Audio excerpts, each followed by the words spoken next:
Vous avez besoin d'un crédit? Vous avez eu des offres de crédit de la part des banques et vous souhaitez les comparer? Vous souhaitez connaître votre capacité d'emprunt selon vos revenus? SimCrédit est une nouvelle application multilangue vous permettant de réaliser pas mal de simulations financières. Cette vidéo va vous détailler ceci. Voici donc la première vue de l'application.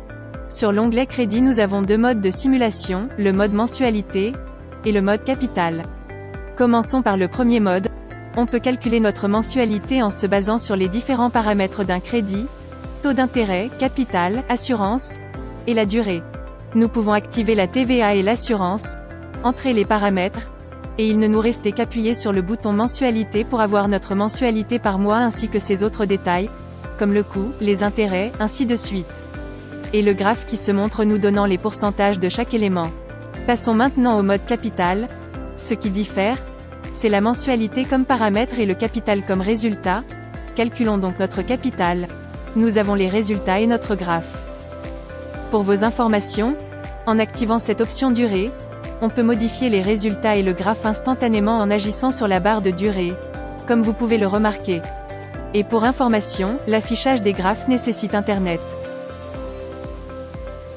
Pour plus d'aide, appuyez sur le bouton Info, et vous aurez l'explication complète. Ça disparaît en cliquant dessus.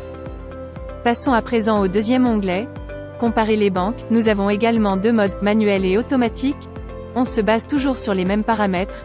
Comme on l'a vu précédemment sur l'onglet Crédit, on peut entrer nos différentes valeurs et procéder au calcul de notre mensualité, puis enregistrer les résultats sur l'une des 5 banques présentes.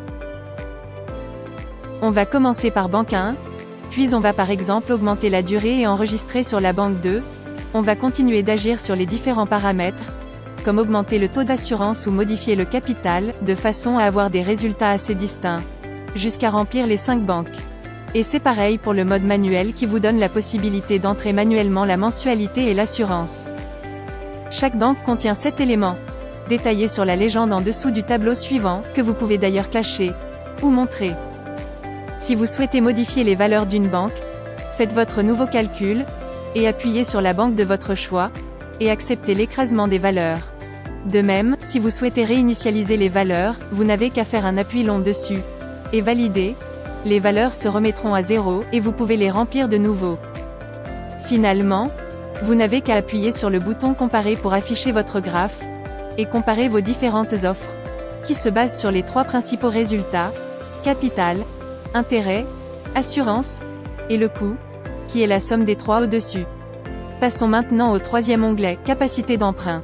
Vous pouvez calculer votre capacité d'emprunt mensuelle en se basant sur vos revenus et vos charges, et selon 2 modes de crédit, consommation, ou immobilier. Entrez obligatoirement votre salaire, puis les autres valeurs si elles existent, prime annuel, crédit actuel, et autres charges. Puis calculez votre capacité d'emprunt mensuel. Ceci vous donne droit par la suite à calculer le capital que cette mensualité pourrait vous garantir en se basant sur les mêmes paramètres déjà vus ensemble. Enfin le dernier onglet, Réglages, vous pouvez modifier les langues, choisissez entre le français, anglais, ou espagnol. Vous pouvez également changer de fond d'écran, vous en avez 8 thèmes possibles.